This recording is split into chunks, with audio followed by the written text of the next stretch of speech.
Olá, seja muito bem-vindo ao Edcast, edição especial Casa Cor 2022. A gente está no estúdio montado pela Fornexus na edição desse ano de 2022 da Casa Cor, aqui no quartel do 38BI em Vila Velha. É um estúdio bem legal montado aqui só para essa edição do evento. Peço a você encarecidamente para você se inscrever no nosso canal, se inscrever no Edcast, acionar o sino das notificações, compartilhar esse vídeo por aí e compartilhar nossas entrevistas, nossos bate-papos por aí, porque são bate-papos muito legais, você vai ver. E você vai se surpreender, como eu tenho certeza que você vai se surpreender com essa conversa que a gente vai ter aqui agora. E eu lembro para você que a Fornexus é uma agência especializada na produção de podcasts. Então, se você tem uma ideia na cabeça e quer transformar em podcast, videocast, procura Fornexus. Os contatos estão nos comentários fixados desse vídeo, logo aqui embaixo. E aí você vai ter a sua solução completa para o seu podcast, para você publicar o vídeo nas redes sociais, para você publicar o áudio nas plataformas de áudio. Então, procura Fornexus para você ter essa solução, que é a solução mais moderna de comunicação hoje, o podcast. E hoje a gente traz aqui ao Edcast, conversa com a Érica Neves, que é diretora da Associação Brasileira de Advogados, diretora do Espírito Santo, não é isso? Isso. Concorreu à OAB também. O que significa isso? O que significa ser a representante da Associação Brasileira de Advogados aqui no Espírito Santo? E o que significa para você tentar ser presidente da Ordem dos Advogados do Brasil? Primeiro, boa tarde, Edu. Obrigado pelo espaço, obrigado a gente que agradece, por motivar as pessoas a virem aqui conversar com você. É sempre bom a gente falar sobre o que a gente faz e o impacto disso na vida das pessoas, né? A ABA, que é a Associação Brasileira dos Advogados, é uma associação com mais de 32 anos no Brasil. Tem uma parceria com a Ordem na defesa da advocacia, dos interesses do advogado. É mais uma frente que a advocacia tem, a advocacia capixaba. Não tinha a ABA, representantes da ABA aqui no Espírito Santo de forma organizada. Então agora a gente organizou, a gente tem 10 representantes em municípios. 10 representantes já em municípios do estado. E isso faz com que a advocacia tenha mais uma frente, uma porta a mais a bater, além da Ordem, que já tem um trabalho muito grande para a advocacia, é muito importante para a advocacia e para a sociedade, mas a ABA é mais focada nos associados da ABA e sempre em defesa da advocacia, do exercício nosso, do livre exercício nosso, do trabalho do nosso dia a dia. E você acha que esse exercício do trabalho no dia a dia sofre com algum tipo de ameaça hoje aqui no Espírito Santo? Ou você vê de alguma forma assim, não? Não é pontual, Copernic, mas de uma forma geral, ainda a advocacia ainda sofre muito combate diário. E quando um combate diário não é feito, isso pode refletir na advocacia que está ali no amanhã. Não é só o momento atual ou um momento pontual. Aquele pontual que não é combatido ou que passa por uma omissão ou da ordem ou de qualquer representante, aquilo ali se torna uma possibilidade de avirtuamento dos nossos direitos. E os nossos direitos, na verdade, são os direitos da sociedade, porque a gente representa alguém sempre. A gente não está ali representando a nós mesmos. Dificilmente a gente está representando a nós mesmos. Então, quando um direito nosso ele não é respeitado por qualquer autoridade, isso reflete na sociedade, no direito de alguém. Então, as nossas instituições que nos representam, elas fazem esse enfrentamento diário, rotineiro. Na verdade, eles precisam fazer, né? Diário, rotineiro e constante e alerta. A gente não pode abrir mão ou renunciar nenhum pedaço ou parte do nosso direito. A gente tem que exercê-lo plenamente e brigá-lo por ele. Essa é uma parte importante que a Ordem tem que fazer e a ABA agora também vai fazer dentro das suas atribuições. Você concorreu à presidência da Ordem dos Advogados do Brasil aqui no Espírito Santo na última eleição, não é isso? Concorri. Como é que foi? Foi o maior desafio da minha vida. Por quê? Primeiro, para fazer com que as pessoas acreditassem que eu ia ser candidata. É um pouco surreal o que eu vivi, mas assim, até a eleição, até a votação, até o dia da eleição, a gente não consegue apurar tudo o que aconteceu. Com o tempo, a gente vai recebendo esse feedback das pessoas e a gente vai materializando tudo que aconteceu e da forma, a cronologia das coisas como aconteceram, né? Para ser candidato da OAB, você tem que ter um grupo de advogados que acredita muito em você. Um grupo político? Você pode chamar de grupo político ou não? Eu não chamaria político, mas que acredita em coisas distintas. Que acreditam na forma de fazer de coisas distintas. Eu não consigo acreditar na má fé de ninguém ou na má intenção de ninguém. Acredito que pessoas acreditam em coisas diferentes, né? E você acreditar em coisas diferentes do que tem é mais complicado para você convencer as pessoas de que aquilo é o melhor e convencer as pessoas de se exporem a estar ao seu lado. Esse convencimento, eu passei uns 2 anos trabalhando, por muitas vezes sozinha. E enquanto eu tinha que bater uma porta e falar, eu vou ser candidata, e a pessoa, eu saía dali no momento posterior, eu já sabia que a pessoa não acreditava. Mas eu tinha que voltar lá e falar, eu vou ser candidata, eu vou ser candidata. Então esse trabalho foi muito desgastante, mas ao final eu tinha um grupo, consegui trazer outros grupos e formar uma chapa para concorrer à ordem. Só de concorrer à ordem, para mim, já foi uma vitória muito grande. Porque eu não tenho uma força da advocacia. Eu tenho uma advocacia que saiu do nada e chegou. Eu sobrevivo da advocacia onde eu vivo meus 22 anos de formado. Mas o que significa isso? Saiu do nada e você vive os 22 anos? É porque eu não peguei nenhum degrau já pronto. Eu tive que construir minha escada e subir escada. Como é que foi? Você é daqui, você não é daqui do Espírito Santo? Não, eu nasci em Belém do Pará, vim para cá com 5 anos de idade. Então a família que não é daqui há 40 anos atrás, elas se sentiram meio forasteira. Hoje já não é tanto. Hoje Continua. Mas hoje o Espírito Santo tem gente, tem gente boa, de profissionais capacitados de todas as áreas, de todo o Brasil. Inclusive, ele atrai muita gente boa por causa do nosso IDH, Índice de Desenvolvimento Humano aqui é muito bom, qualidade de vida muito boa, empresas muito boas estão vindo para cá agora.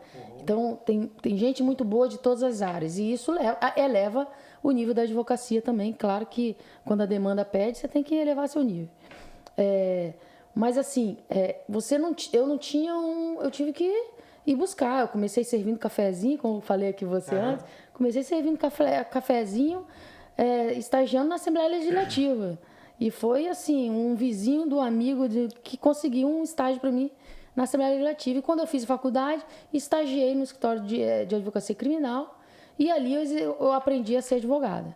Mas eu vi que eu precisava começar do zero. Então, eu comecei do zero, montei escritório, gastei o que não tinha, quebrei, aí voltei de novo, montei outro escritório, claro. Com 3 anos de advocacia, como é que foi acho isso? que a maioria dos jovens advogados quebra, porque você não tem muita. E é isso que eu te falei, é a gente saber empreender. Hoje eu olho para trás e falo, meu Deus, como é que eu fiz aquilo? Qual a sua especialidade? Empresarial. Empresarial, né? E aí você lá atrás, quando você falou que quebrou, você montou... Montei um escritório criminal. Criminal. Eu era apaixonada por criminal. Na faculdade a gente apaixona por criminal. É mesmo? Porque é o mais vivo do direito. Você vê a pessoa saindo, sendo solta, aquela família fica emocionada. Aquilo ali causa um amor por você muito grande. Mas com o passar do tempo, eu percebi que eu não ia conseguir segurar o peso do criminal. É muito pesado também, psicologicamente. Eu tive 2 momentos muito ruins. Foi um caso que foi se transformando numa coisa muito grande. E aquilo me assustou muito. Conta pra gente. Era um caso de Boa Noite Cinderela. Era até um estudante de direito. E aí eu fui advogada dele, acreditei nele o tempo inteiro. Mas aí 10 dias depois apareceram um monte de vítimas. Quando a foto dele foi publicada, aquilo me impactou. Defendi ele até o final. Até o final. Inclusive na execução dele. Foi um dos últimos processos que eu fiz de criminal, Aham. mas me impactou muito, aquilo me atingiu muito. E aí o advogado criminal ele não pode ficar atingido com isso, porque se ele for atingido com isso, com o efeito do que você está fazendo, você está fazendo a coisa correta, você está defendendo o direito, você não está fazendo crime. Você está defendendo o direito da pessoa se defender. Todos os direitos dele, inclusive processuais, enfim, constitucionais. Você tem que defender o direito dele. Eu estava muito tranquila quanto a isso, mas me afetou. Então, mas o cara falou para você que não era culpado? Isso eu não tenho como falar, mas eu sei que ele foi condenado, cumpriu pena. Entendo. Então, assim, mas me afetou. Só de afetar, eu fiquei pensando, eu estou no segundo, terceiro ano da minha carreira. Eu quero viver disso. Eu vou viver 30 anos Se eu fazendo com 3 anos estou tomando Lexotan para dormir... Tinha que tomar mesmo? Eu ia decidir, eu tinha que decidir. Eu falei, eu não consigo. E a segunda vez foi uma prerrogativa que aí me deu um start. Hoje chama gatilho, né? Tá chique falar gatilho hoje. Me deu um gatilho há muitos anos atrás. Nessa época do criminal, eu fiquei uns 5 anos no criminal, que foi no final de semana que eu tinha que atender um cliente que era motorista de ônibus.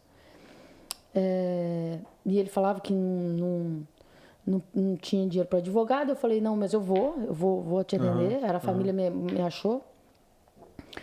E o delegado não queria me deixar eu pegar a procuração, a assinatura dele na procuração. Ele já estava preso. Numa delegacia que tinha lá em Novo Horizonte, na Serra. Conheço. Eu fui Mas lá. foi na época dos containers? Dos containers não, logo depois foi o container. Eu lembro. Do lado de fora. Então, essa delegacia era quase um presídio. Era o presídio de Novo Horizonte. Isso aí. E você entrava assim, e ele não quis chamar o preso, né, para assinar. E ele ficou muito tempo ali me desgastando, isso num domingo. Aí no final ele falou, sabe o que mais, doutora? Pegou um molho de chave assim, botou na minha mão e falou assim, vai lá procurar seu preso. Aí eu falei, eu não posso titubear agora, né? Peguei a chave, fiquei lá tentando até achar um cadeado. Olha, aí peguei e entrei. Quando entrei, eu me liguei que eu ia ter que ficar chamando o preso durante o corredor para saber onde que ele estava.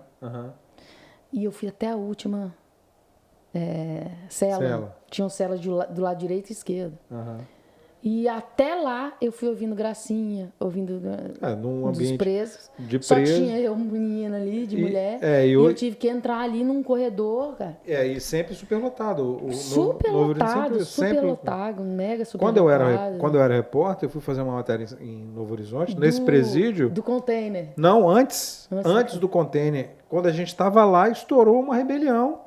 E assim, fecharam a cadeia, quebraram tudo, botaram fogo em colchão, pegaram um vergalhão, colocaram na garganta de um cara lá, não sei o que e tal. E aí o que aconteceu depois disso? Semana chorando. Toda hora eu lembrava. Imagina, né? Aí eu decidi nesse dia... Quantos anos você tinha na época? Cara... Uma menina, né? Eu devia ter uns 26. Então, uma menina. Eu decidi ali que eu não ia pegar mais processo criminal. Por quê? Porque eu não ia aguentar. Eu, naquele momento, a minha defesa da prerrogativa era minha mesmo. Então, a única coisa que eu pensava é eu não posso arredar. Senão, eu não consigo mais advogar na área. Porque se eu abrir mão para esse delegado aqui, ele vai saber que eu abri mão para ele. Aí, toda vez que eu vier aqui nessa delegacia, nesse presídio, ele não vai me dar a chave. Ele vai falar que eu não posso. Então, a gente tem isso. Se a gente abrir mão, a gente erra lá no final. A gente tem um prejuízo eterno. Então, eu tinha isso. E aí, eu me atentei das fragilidades que é exclusiva da mulher no exercício da nossa profissão. E que hoje são muito menos. Hoje eu fico tão feliz, Edu, que eu dou palestra e vou nas faculdades. Ontem, eu fui num lançamento de um livro agora, da UVV, aqui em Vitória, e eu vejo advogados, converso com advogados, o que elas querem ser? Criminalista. Eu falo, cara, naquela época eu não tive. Talvez se eu fosse agora, eu teria. Porque você tem mais, você tem um monte de advogados. Você tem mais gente maior, ali, né, ao seu lado, entendeu? Mas antes era menos gente e eu não estava preparada para aquilo.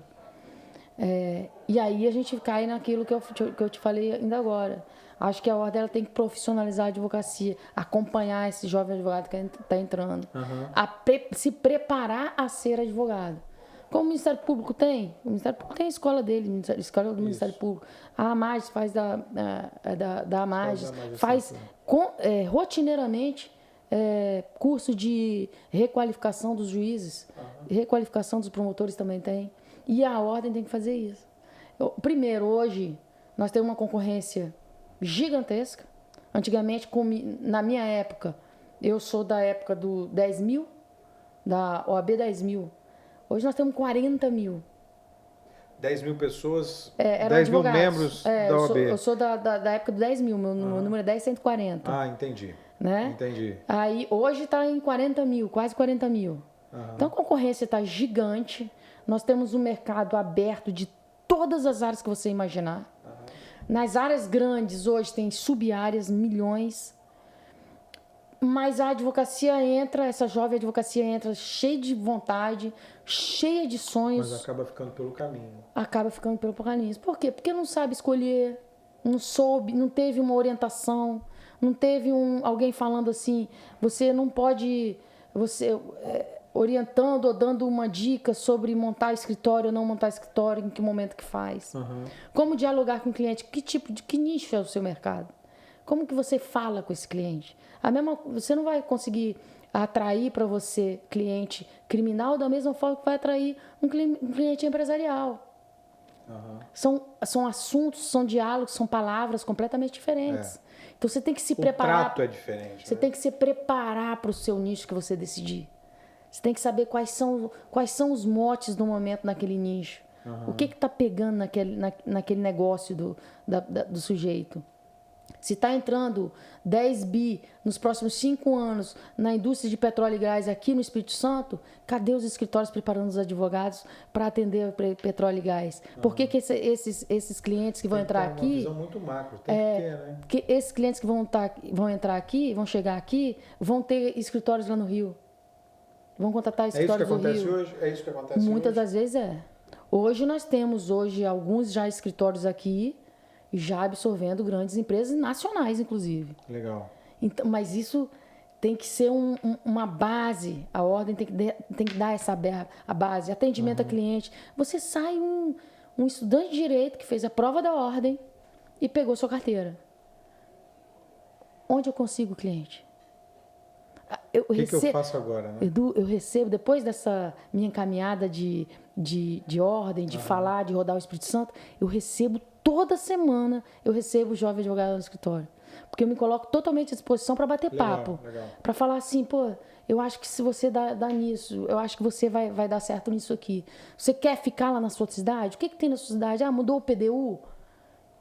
Então, pô, se prepara para a parte administrativa dessa mudança.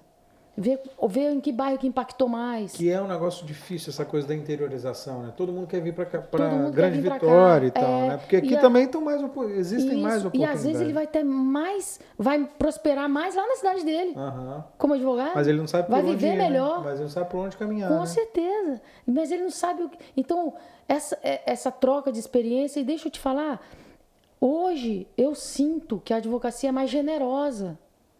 Nós não nos vemos tanto como concorrente mais.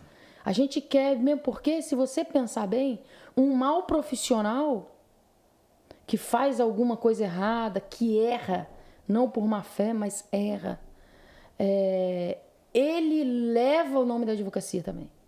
Da mesma forma que o bom profissional leva o nome da advocacia, o mau profissional também. Então, se você quer um ambiente onde a advocacia esteja mais próspera, eu quero que o meu estagiário vire um senhor advogado. Eu quero que um dia ele esteja no outro, seja meu ex-adverso na mesa da audiência. Isso é o quê? Meu ex-adverso. O que significa? Adversário? O concorrente? O advogado do outro, da outra parte. Mas que esteja muito qualificado para ser um ex-adverso respeitoso, inteligente, que faça colocações boas. Entendeu? Então, assim... Se a advocacia se ajudar, a gente prospera. Se a ordem comandar isso, aí a gente não tem como dar errado. Você acha que falta isso hoje? Eu acho que tem um olhar diferente. Eu acho que a gente ainda tem um olhar acadêmico para a academia. A gente não vai competir com a academia. As faculdades têm vários cursos bons, vários cursos pequenos e bons, pós-graduação bons. O YouTube hoje você sabe o que é o embargo de declaração, mesmo você não sendo advogado. Então a gente tem que fazer uma complementação disso. Pegar o que eles já têm de academia, o que o estudante já estuda de processo civil, ele já sabe. O que ele não sabe, se ele estudar um pouco, o raciocínio do jurídico, a pessoa já sai da faculdade sabendo.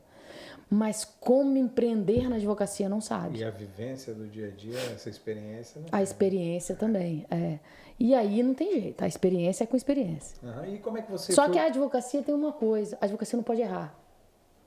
Não é errando que a gente vai... Não tem como. A gente não pode colocar o direito em risco.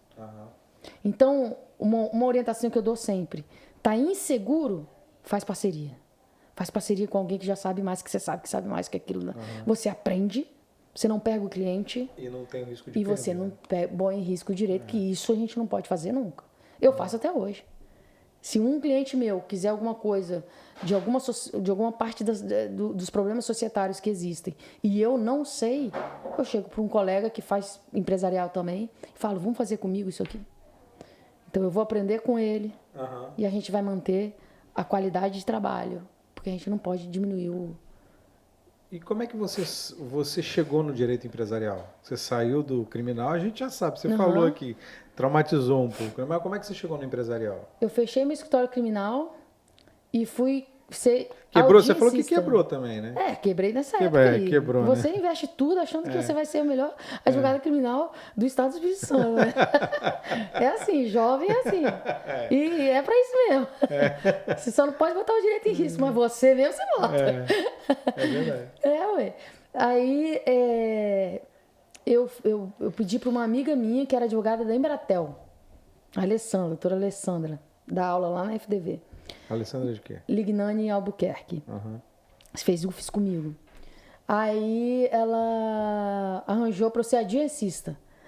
Para ser o quê? Audiencista. Eu ficava lá no juizado especial, da hora que abria até a hora de fechar, só fazendo audiência para a Embratel. Só fazendo audiência para a Embratel. Às vezes era acordo, às vezes não era. Eu tinha um relatório, eu tinha que fazer um relatório. Mas ali, é engraçado, ali me deu tanta experiência de audiência, me tirou a oratória, eu ainda era meio travada para a oratória. Ali, como eu tinha que falar o dia inteiro... É uma ferramenta do advogado, né? Ali, como eu tinha que falar o dia inteiro, eu só falo assim, sem vergonha, assim, não sem vergonha, sem ficar... sem se envergonhar, sem ficar envergonhada, né? Eu falo por causa dessa época. Eu fiz 1 ano só de audiência. Fazia um caso ou outro, sim, que era meu, mas era audiência. Até uma amiga me chamar para um escritório que era empresarial. Aí eu fiquei responsável por 2 ou 3 empresas. Fiquei tocando essas empresas, E esse escritório, ele era filial de um de São Paulo. Ele tinha muitas empresas aqui, por isso que ele abriu essa filial. Mas o sócio lá de São Paulo quis encerrar a advocacia dele. E perguntou se a gente queria tocar esse escritório aqui. Era eu e uma colega também de faculdade. Claro, né? Eu falei, claro. E eu e ela tocamos esse escritório aqui. E os clientes continuaram, porque eles já tinham mais contato com a gente mesmo. E continuaram com o cliente. E tem clientes que eu tenho desde essa época. É mesmo? Tem 3 clientes que é desde essa época. E aí a gente vira mais que cliente, parceiro mesmo, parceiro. Aí que tá também. Hoje eu tenho alguns clientes mesmo que eu não sou só advogada. Eu saí da linha eu falo isso na minha palestra. Você tem que, na área empresarial principalmente, você tem que sair da linha despesa e ir para investimento. Quando você consegue fazer isso, o empresário gosta do seu advogado, gosta da advocacia, acha o advogado essencial para o negócio dele. E como é que faz para sair da linha de despesa para a linha de investimento? De uma forma bem sucinta. Você não vai ficar trabalhando só no problema, quando ele aparecer. Primeiro, o preventivo. Vai para a empresa, faz um preventivo para os problemas não aparecerem. Você já tem que ter estudado os problemas que mais são recorrentes. Aham. E vai proteger isso para diminuir. Bota isso tudo num sistema para você conseguir mostrar para o empresário que a partir do momento que você está ali, o problema dele diminuiu. Esse é um ponto. Outro ponto, trazer o empresário para ver. O empresário gosta de número. Ele não gosta de direito, senão ele tinha feito advocacia. Ele gosta de número Ele no bolso gosta de dele, número. né? No bolso dele, principalmente. No bolso dele, no bolso da empresa, isso para ele aí. poder crescer, para ele poder empregar mais, para ele Isso. poder trazer um melhor serviço. Ele gosta de número, ele precisa, senão ele não ia ser empresário. Igual eu tenho que fazer direito. Eu tenho que saber direito, porque senão eu não podia ser advogado. Ele precisa de número, senão ele não consegue ser empresário, ele quebra amanhã. Isso. Então você tem que trazer números para ele. Uma causa tem um custo. Então você tem que começar a mostrar para o empresário que essa briga não vale a pena financeiramente. Essa briga que ele está morto de vontade de entrar, que está morto de vontade de não abrir mão. Vai dar prejuízo para ele. Ele vai ter prejuízo. Então você calcula o risco, bota o custo desse processo, o custo seu e mostra para ele. Faz um acordo. Vamos trabalhar no acordo. Nessa causa. Aham. E nas outras que tiver que brigar, a gente briga. Aham. Vamos diminuir esse risco. Porque o prejuízo lá na frente é muito pior. Como é que você chegou a essa fórmula? Porque, como você falou... Só no dia a dia. Assim, só eu percebendo. Trabalhando com o empresarial, trabalhando com o empresarial, trabalhando com o empresarial. São anos de trabalho. São anos. Eu advogo muito para concessionária de veículos. Aham. Eu tenho cliente que gosta de brigar, que eu não consegui tirar muito isso dele, e aí eu trabalho muito mais no preventivo. E tem cliente que já reconheceu que não gosta de brigar, que vai lá e troca o carro da pessoa. Para não ter o Para não ter problema, que eu já pego e já mostro o problema. É o quê? É esse tipo Então de você problema? analisa... Esse tipo de problema que chega para a pessoa comprou um carro e Sim. deu algum problema, um defeito, não sei o quê, a pessoa quer trocar o carro, mas a concessionária quer resolver o problema, quer consertar. Que a máquina dá problema, né? A máquina tem 1.000 e tantos... 3.000 e tantas peças, uma hora vai dar problema. Você já sabe, né? De cor aí. Já sei até o nome das peças, sou fera. Praticamente mecânica, né? Já. Da homocinética ao fluido, eu tenho tudo, sei tudo. E aí, você faz uma análise jurídica do processo. Você fala assim, pô, aqui tem risco. Nesse aqui, não, ele está inventando. Tem. Nós temos consumidores que acham que tem o direito e vai lá e briga, e tem o direito que só foi ali porque foi o último recurso mesmo. Então a gente consegue identificar, a gente que trabalha há muitos anos, que aquele consumidor teve boa fé, tentou resolver, tal, e ninguém resolveu e foi acabar no judiciário. Entendeu? E a gente sabe o consumidor que quer brigar por qualquer coisa, existe também. E a gente vai tratar vamos no judicial brigar, porque eu vou mostrar que ele não tem o direito. Aqui eu acho arriscado. Tem muita gente que perde tempo fazendo isso, mesmo sabendo que não tem direito, entra na justiça, aciona a justiça, não sei o que e tal. Tem. Tinha mais. Acho que o Poder Judiciário tem antes, logo que teve indenização moral, CDC, que eu trabalho muito com CDC, né? Porque é concessionária, então é muito CDC, que é Código de Direito do Consumidor. Veio um boom de indenização muito alto, e aí historicamente foi diminuindo. Isso faz com que a pessoa não ache que deu sorte de ter problema, e ao mesmo tempo a empresa sabe que é um problema que pode dar um prejuízo. Então você tem esses dois equilíbrios no CDC. A pessoa não ficar judicializando qualquer coisa, achando que vai ganhar dinheiro. Isso. E a empresa achar que aquilo não vai dar em nada e deixa para lá o consumidor com o problema. Então acho que a gente está num... Eu particular, tá? Uma opinião muito particular de quem vive isso 20 anos. Eu acho que nós estamos num equilíbrio bom. Um lugar ou outro eu acho que ainda está muito alto. E um lugar ou outro, eu acho que está pouco. Muito alto, muita gente entrando, acionando a justiça para resolver problemas que não são para acionar a justiça. Exatamente. Às vezes nem procura administrativamente. Não quer resolver o problema do carro. Na justiça, você vê o cara... Tem casos, por exemplo, que... foi lá, fez uma revisão, papapá, deu problema. E já entrou na justiça, eu falei... Aí a gente entra na empresa e fala assim... Mas ele não voltou? Não. Não reclamou? Não. já foi na justiça. Aham. Então, e aí o Poder Judiciário não suporta. Porque é muita gente. Imagina se todo mundo fizer assim. Não tem como suportar. Era melhor ter voltado e resolvido o problema do carro. Aham. Né? Dado uma oportunidade. E isso também está sendo analisado pelo Poder Judiciário nessa área. Se o cliente deu uma oportunidade para resolver. Tem sentenças, inclusive, que reconhece. O cliente não deu oportunidade para resolver. E eu falo isso em contestações quando ele não dá oportunidade. Se ele tivesse voltado, a gente tinha trocado e tinha resolvido. Então, isso também é pesado, inclusive, na sentença. Se foi dano moral, se não foi. Às vezes, tira o dano moral justamente porque ele não...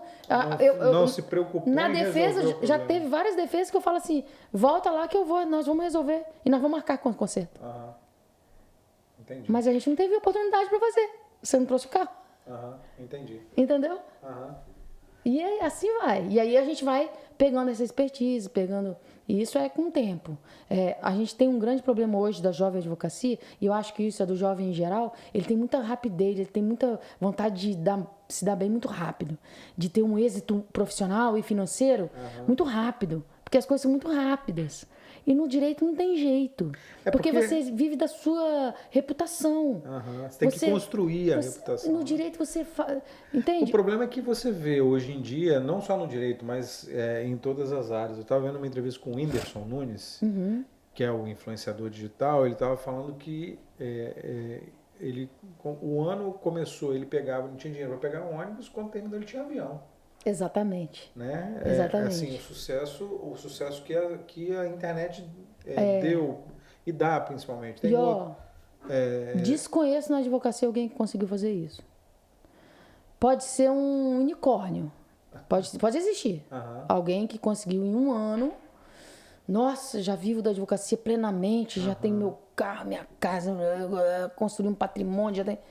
Difícil. Leva tempo para fazer. Leva tempo. Você tem que construir seu nome. Você tem que plantar. Entre a plantio e a colheita, é um tempo que a sua reputação tem que estar ilibada. Você tem que mostrar um trabalho ético, porque senão a própria advocacia te repudia. Correto também, você tem que acertar porque é o seguinte, muito, né? Na advocacia, Edu, se você não é ético, as pessoas sabem que você não é ético. Várias pessoas sabem. O pessoal do cartório sabe. O juiz sabe. Os outros advogados sabem. E aí você começa a atrair causas que precisam de pessoas não éticas. E aí você vai para um caminho muito ruim. Então, eu protejo meu nome, minha ética, minha retidão na advocacia, porque eu tenho meus clientes que são éticos. A retidão não vem pedir nada ético, antiético para mim. Já aconteceu As pessoas já sabem disso. Mas já aconteceu com você? Já sabia essas oportunidades? Já chegou. Já chegou e sempre renunciei.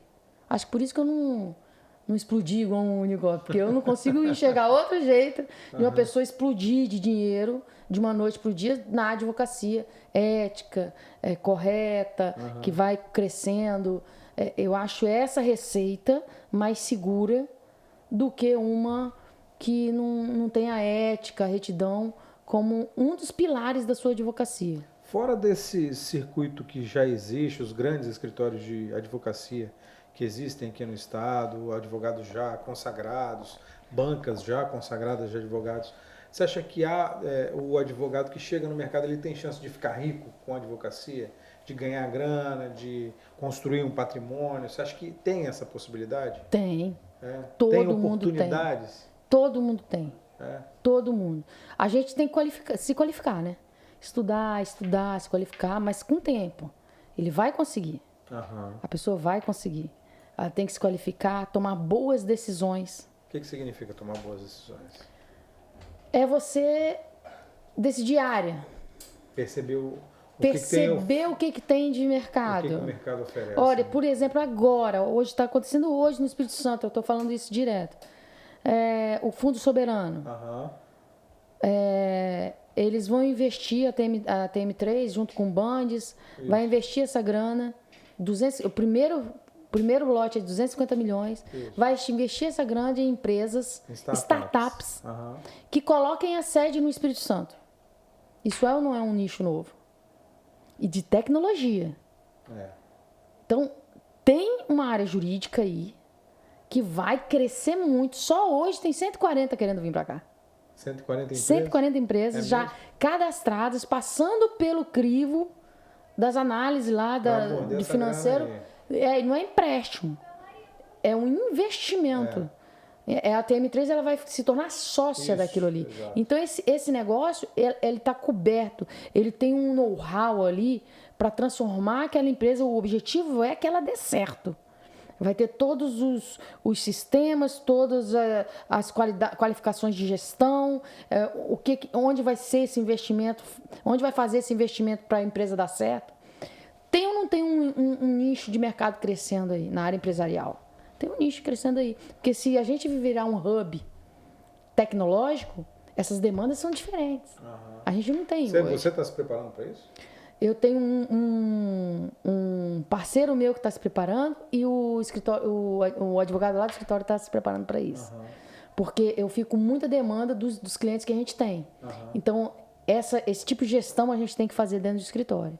Porque se você quer saber tudo, você acaba não sabendo nada. É verdade. E não dá conta de nada. Exatamente. Então o seu sócio tem que fazer uma parte, você tem que fazer outra, você tem que atender bem um cliente. Às vezes o outro tipo de sócio já fica com um. Então quando entra uma empresa de um nicho de mercado que ouve bem seu sócio, o seu sócio toma frente daquilo, você pode até trabalhar, mas a frente, a fala, é tudo diferente, Edu. É isso que a advocacia tem que perceber. Nós somos um negócio. A gente tem que parar de ter medo de falar que nós somos um negócio. A gente precisa ter lucro no final do ano. A gente tem um nicho de mercado a atender. Entendeu? E antes a gente tinha uma literatura por trás, um negócio que a advocacia era um dom, meio lúdico. Não. Hoje nós temos que dar certo. E para dar certo, o mercado exige que você tenha um sistema que fale direto com o seu cliente, que você não fique tendo que telefonar, um sistema que já passe direto para o seu cliente, o andamento do processo, a chance de êxito. O mercado exige Tem que isso. Tudo projetado já. Tudo projetado. Eu falo muito da área empresarial, porque a empresa é a área que a gente tem. É a sua área. É a área que eu tenho acesso. Mas o advogado criminal, por exemplo, ele também evolui junto com a sociedade. Tem que evoluir, né? Ele tem que evoluir com a sociedade. E dentro da advocacia criminal tem os nichos. Tem um crime empresarial, tem um crime tributário. Uma pessoa que está sendo acusada de crime tributário, talvez, não tem o mesmo linguajar, o mesmo pensamento, o mesmo raciocínio, o mesmo objetivo de um crime comum que cometeu um crime. Um crime contra a vida. Esse linguajar. Então as pessoas hoje tem muito. E aí eles dão nome para tudo, mas eu acho legal. Tem o legal design, que hoje os contratos vêm tudo mais bonito, né? Aquele negócio feio, preto e branco e tal. Vem um legal design com tipo um PowerPoint, assim. É lindo o contrato. Você olha assim, se sente bem com o contrato. Você fala, pô, o branco é engraçado, como evolui. Olha como que evoluiu. Eu mesmo olho um contrato antigo e falo, nossa, que coisa chata. Nem eu acho que eu assinava o trem dele. Eu ia ter que ler. O legal design, ele bota o que é importante para o cliente aqui, em uma bolinha verde, no outro isso aqui, os pontos mais importantes em vermelho e tal. Você olha assim, você dá uma olhada, cara, você né? e você assina. Porque eu estou assinando só aquilo ali. Mas muitas vezes o direito é a arte de complicar o contrato justamente para ferrar quem está assinando. Exatamente. Né? E não cabe mais isso. Não cabe mais isso. Não cabe. O cliente ele tem que chegar ao ponto de confiar tanto em você que ele não vai ficar lendo o contrato que você já fala assim, assina. Porque eu já li a parte chata todinha. Tem que confiar bastante para fazer isso. Né? Entendeu?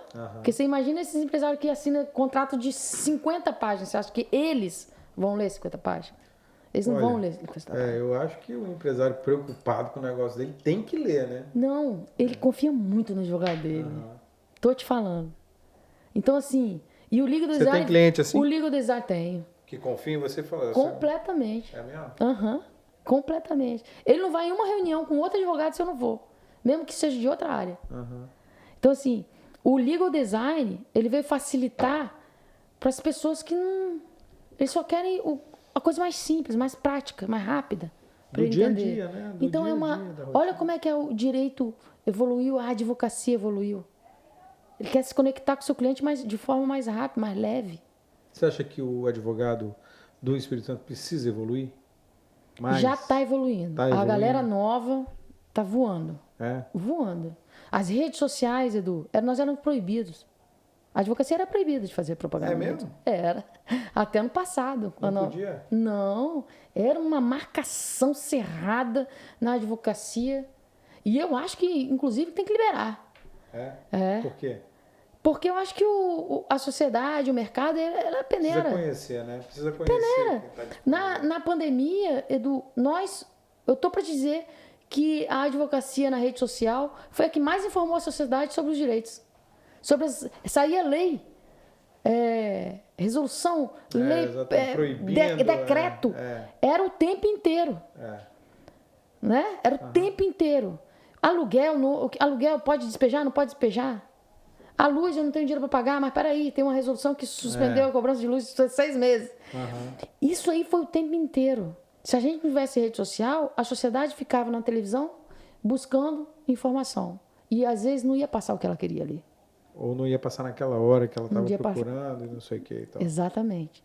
E na rede social, a advocacia levou mais informação para a sociedade pertinente à pandemia do que qualquer outro lugar. Você acha que esse é um caminho também, o advogado buscar as redes sociais? Com certeza, eu não tenho a menor dúvida. Nenhuma dúvida. O advogado que não está ali, com o seu escritório ali bem formatado, as restrições que tem que ter, Edu, sobriedade. Honestidade é básico, se você falar besteira ali, você que perde, é isso que eu te falo. Deixa o mercado decidir se você fala besteira. Porque se você falar besteira ou vender o que não tem para entregar, o mercado chuta, vai te excluir. O mercado é rápido, o mercado é a régua da advocacia. Se você bota um post, e eu falo isso na palestra também, eu falo para os jovens, separa, tá, gente? Bota uma rede social pessoal e uma da advocacia, onde você vai se mostrar advogado. Porque ir para uma rave, você pode, com certeza, você pode fazer tudo que você quiser, mas não bota na sua rede quando seu cliente vai olhar e vai... Credibilidade faz uma diferença muito grande. Não tem jeito. Claro. A gente faria. Então, assim, rede social, sobriedade,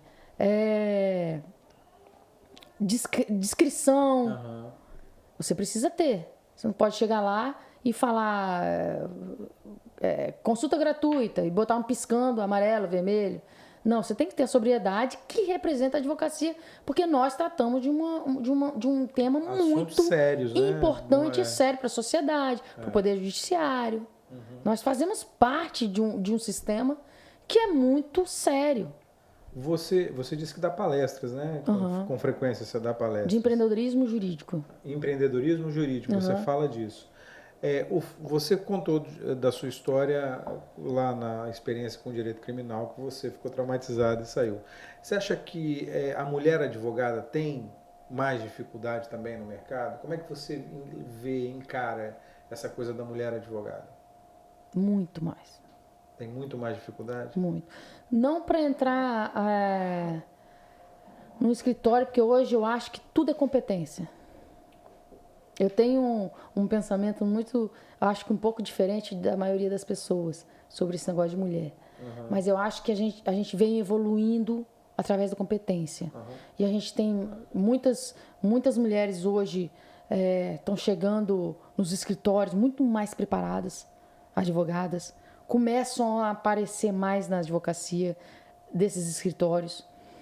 Mas ainda temos um preceito na sociedade de preferir a gravata.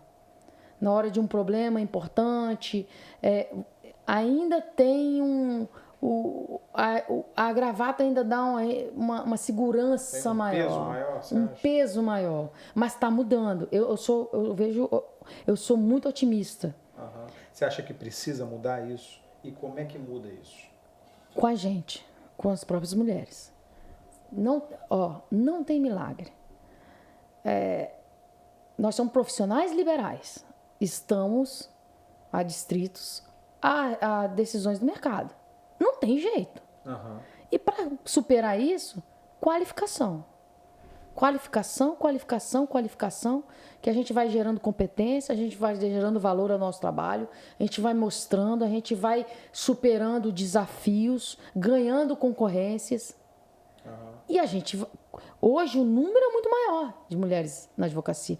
É maior no Espírito Santo. Nós somos 53% ou 54% da advocacia do Espírito Santo. São mulheres. É. Mas a gente vê ainda na liderança dos escritórios pouquíssimas. Você acha que a ordem tem que interferir para igualar esse jogo ou não? Ou você acha que tem que partir das advogadas? Não mulheres? pode interferir. Não, eu sou muito liberal nesse sentido. Eu acho que a gente já vem conquistando. Hoje, inclusive, eu tenho um escritório aqui em Vila Velha, que eu vou visitar, que são 8 advogadas, potentes, boas. Então, assim, a gente vem ganhando. O número ainda é pequeno de líderes, de sócios majoritários em escritórios, em bancos, aqui em São Paulo, em qualquer lugar do Brasil? É. Mas porque nós éramos menos. Agora nós somos mais. Então tem que ser mais comandante. Está chegando. Nós estamos chegando. Mas ninguém ganha por ser mulher. A gente precisa de competência, a gente precisa de meta. Escritório tem meta, tem objetivos, a gente tem que crescer junto com as nossas competências. Não tem jeito. Ninguém vai chegar e escolher uma mulher para ser sócia só porque ela é mulher. Não tem, a gente não pode fazer isso. Você acha que não pode? Não pode. Não pode ser cota? Só porque é mulher, não. Não no Mercado Livre, não. Eu defendo a cota na política, por exemplo. Porque ninguém ia te dar. Ninguém ia dar espaço para a mulher pelo bom grado. Porque ela é mulher. Mas aí é como você está falando, é formação de liderança, é formação, qualificação. Mas por que a cota é importante na política? Porque vai ter que ter mulher. Porque os partidos políticos não são comandados por mulheres. Não. E aí, eu acho que tem que dar inclusive na minha opinião, tem que dar um passo atrás. Porque não adianta ter a cota e botar mulheres lá que não se formaram liderantes. Os partidos não formam lideranças. Agora, nessa última eleição, eu fui convidado para um monte de partido. Para ser deputado estadual, deputado federal, não sei o que. E eu vivi isso. Falei, por que não tem mulher nesses partidos? E aí, mas você não teve vontade de embarcar? Não. Por quê? Eu não tenho nenhuma vontade de misturar as coisas. Eu quero ser presidente da OAB. Você vai ser presidente da OAB? Vou concorrer em 2024 de novo. Não, vai concorrer tudo bem, mas você vai ser presidente da OAB? Vou ser presidente da OAB. Então, assim, eu acho que a ordem tem que ser apartidária. Eu posso declarar meu voto, eu, Érica, como pessoa, mas a ordem não. Porque a ordem tem que ser livre, ela tem que estar independente para manifestar tudo. A Ordem dos Advogados do Brasil tem um histórico muito forte de declarar, de se declarar contra o governo, por exemplo, de assumir algumas pautas bem ideológicas de um lado específico. O que você acha disso? É errado. Não tem que assumir? Pautas ideológicas, não. Não? Não. Nós temos que ser uma instituição apartidária. Com a única finalidade de... Defender a Constituição. Não defender o advogado? O advogado e a Constituição, mas que a gente está falando aqui sobre o ambiente externo, né? A OAB para fora. A OAB para fora nós temos que ser apartidária. Porque a OAB atingiu a Constituição é uma das nossas funções. Porque a OAB, ela sempre é convidada ou é chamada a se posicionar sobre algum assunto. Tem mais aguinha? A se posicionar sobre assuntos... Direitos humanos. Direitos humanos, por exemplo. Sempre, por exemplo, quando tem um caso muito grave, convida lá o CNBB para se pronunciar, e a OAB para se pronunciar.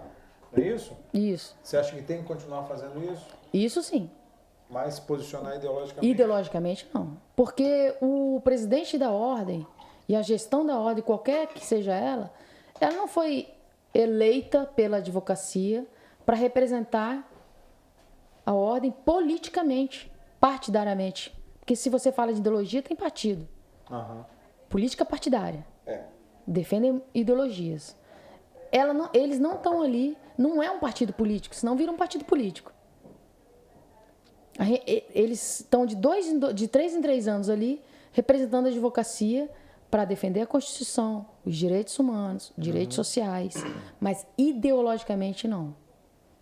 Você acha que você divide a advocacia, metade da advocacia pode não gostar, mais da metade pode não gostar de uma posição ideológica do presidente nacional. E ele não está ali, a gente não passa a procuração para ele ser um partidário à frente da ordem. Porque quando ele leva a ordem, ele leva toda a advocacia. Exatamente. Entendeu? Então eu sou contra, inclusive, de você ser presidente da ordem e declarar voto. Porque no momento que você declara voto, como presidente da ordem, você não consegue descolar. A instituição vai junto. Não tem jeito. E para você ser crítico de qualquer governo, federal, estadual, municipal, crítico, você tem que ser independente. Porque se você defende uma ideologia, acabou sua independência. Você não é mais um juiz isento das partes. Você tem um lado.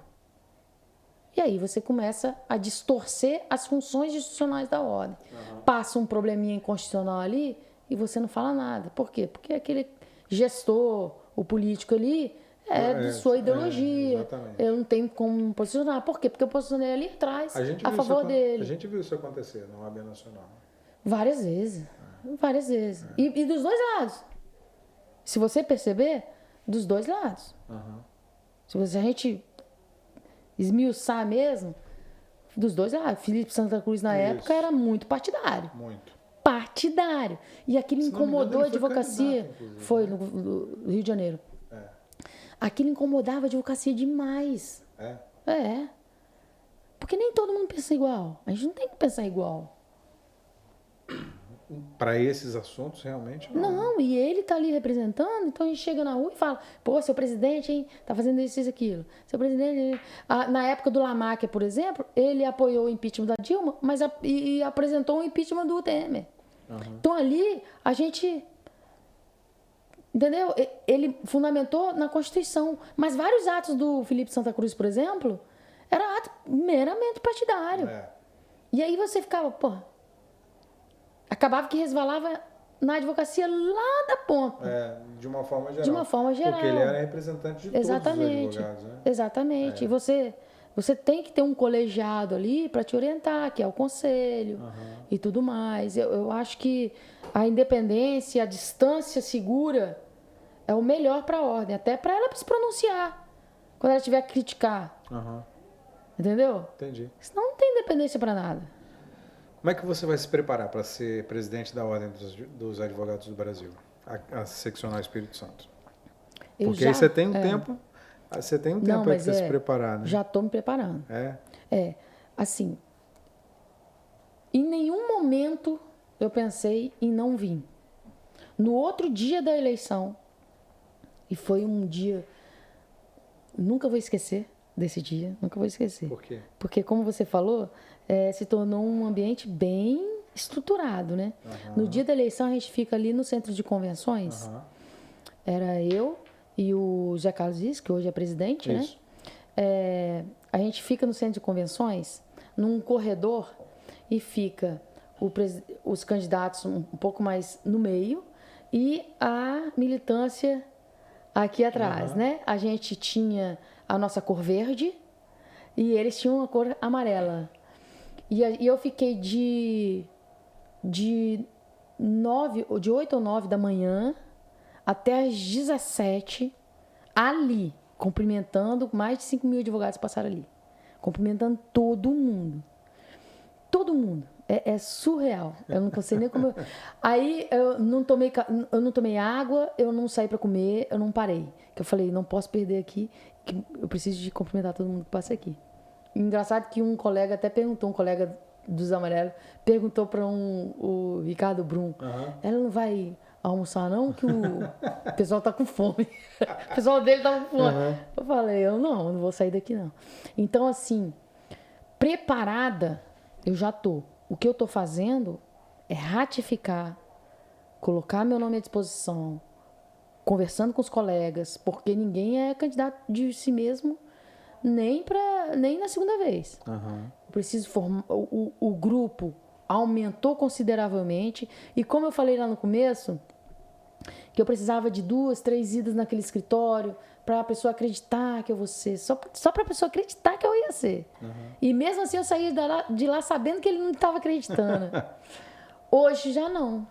Hoje as pessoas me procuram. É a construção que você está fazendo, como é a construção Hoje do advogado no começo de carreira. Isso aí. Né? Hoje as pessoas têm certeza que eu vou ser. Eles duvidam que eu não seja. É isso mesmo que você quer? É isso mesmo. Dar uma opção para a advocacia. Uma opção que tem uma história de vida muito diferente de todos que passaram lá, e não foram muitos. Não foram muitos. Nós tivemos a Gesandro muitos anos, Geneliu uma gestão, depois 3 de Homero Mafra e agora segundo do Risque. Então eu vou dar uma opção para a advocacia de uma cabeça e uma forma de pensar muito diferente do que passou por lá. Porque tivemos histórias de vida diferentes, tivemos desafios diferentes a superar, temos experiências diferentes para solucionar os problemas que a advocacia tem hoje, que já passei alguns aqui hoje para você.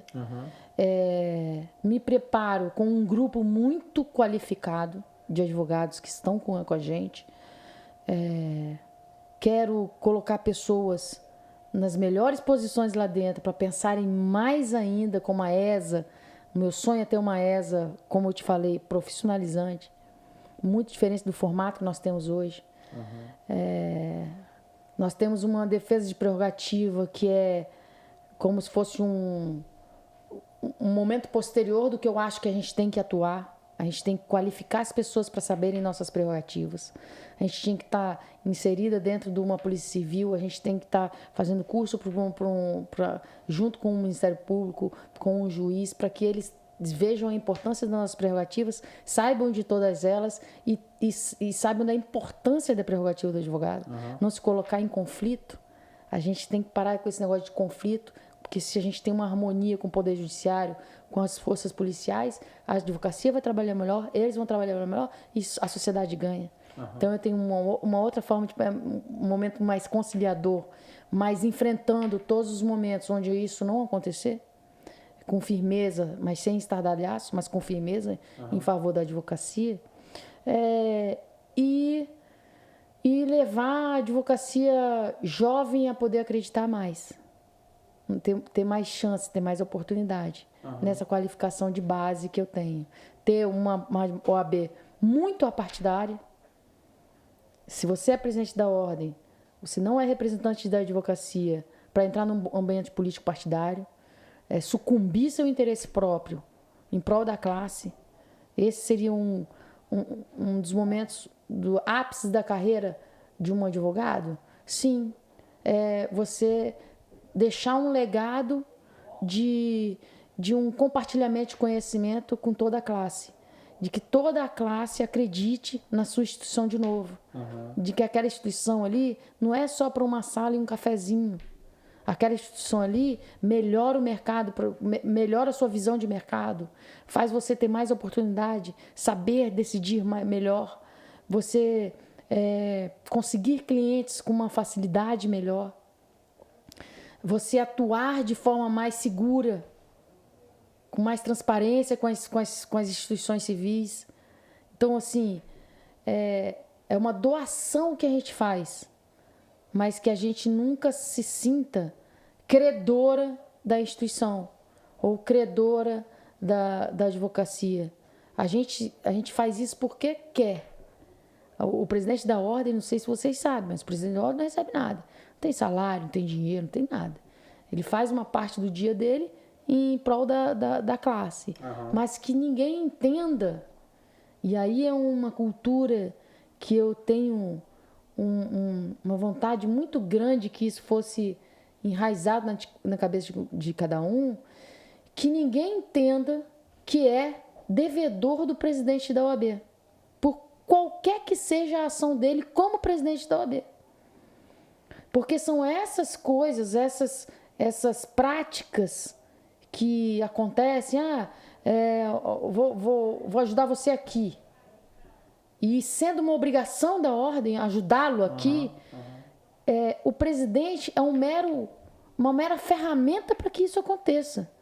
E não ficar esse afã da advocacia de que sou devedor desse presidente, sou devedor daquele presidente, sou devedor da Érica, porque a Érica me ajudou. Não, era função da ordem estar ali, é função da OAB ter as comissões. Não existe um toma lá da cá naquilo, aquilo é função da OAB. A defesa da prerrogativa é função da OAB. É uma obrigação da OAB. Da mesma forma que é compulsória a anuidade, que nós só somos advogados, Edu, se a gente pagar a anuidade. Da mesma forma, a ordem só existe por nossa causa. A ordem, a gente sustenta aquela máquina. E é uma máquina que está ficando grande. É uma máquina que é muito penosa para a jovem advocacia que está entrando, que não tem o dinheiro para se sabe se vai se sustentar. Caro, né? Que é caro, né? É caro, uma anuidade, está em média 800 e poucos reais aqui no Espírito Santo. E fora as taxas todas, o jovem entra hoje na ordem, você tem a taxa disso, taxa daquilo, no total dá R$575 que ele paga só por ter passado na prova da ordem, que já foi paga também. Então você vê como que já começa uma peneira financeira ali. Uma obrigação de você se dar bem ali. Aí você paga uma anuidade compulsória, você sustenta aquilo tudo, e a gente tem que ser mais eficaz na cobrança. Não se achar devedor do que a ordem fizer de volta. Aquilo ali é uma obrigação da OAB. A gente sustenta aquilo. Se tem algum desvio de finalidade do dinheiro, nós temos que cobrar sim. E por isso que eu acho que a transparência, por exemplo, nas instituições, ela não é para quem está lendo. A transparência é uma segurança do gestor. É uma segurança do gestor. O gestor quer que fique transparente para ninguém duvide dele. Né? Isso nós não temos hoje na ordem. Então eu proponho dados abertos. E sempre vou propor isso. Porque o dinheiro é muito penoso para pagar. É muito penoso para os jovens. Depois, quem vai dando certo, quem já vai dando cliente, paga a ordem aí. Às vezes, a grande maioria hoje, a gente tem uma ordem tão desconectada da advocacia, que a grande maioria da advocacia, ela paga por obrigação e se a ordem não atrapalhar, tá bom demais. E vai tocando sua vida, não quer saber de ordem. Não quer saber do que está acontecendo. E isso é uma perda humana para a ordem. Porque o interessante era a advocacia estar lá dentro. Era a advocacia se sentir pertencente à ordem.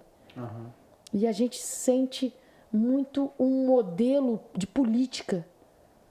E minha vontade é muito querer quebrar esse modelo de política. Próxima eleição da ordem quando? 2024. 2024.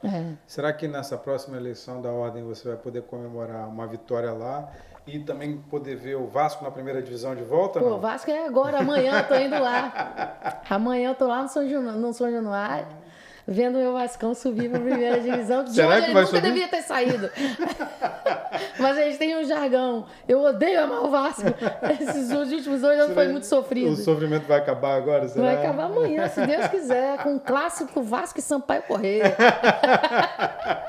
Legal, Érica, muito obrigado. Obrigado pelo papo. Sucesso para você. Obrigada. Tomara que dê tudo certo nesse caminho aí. Sim. Vai dar, né? Sim. Eu tô com um grupo muito bom de advogados que acreditam na gente. A gente vai fazer um trabalho, a gente tem feito já um trabalho de conscientização dessas minhas ideias.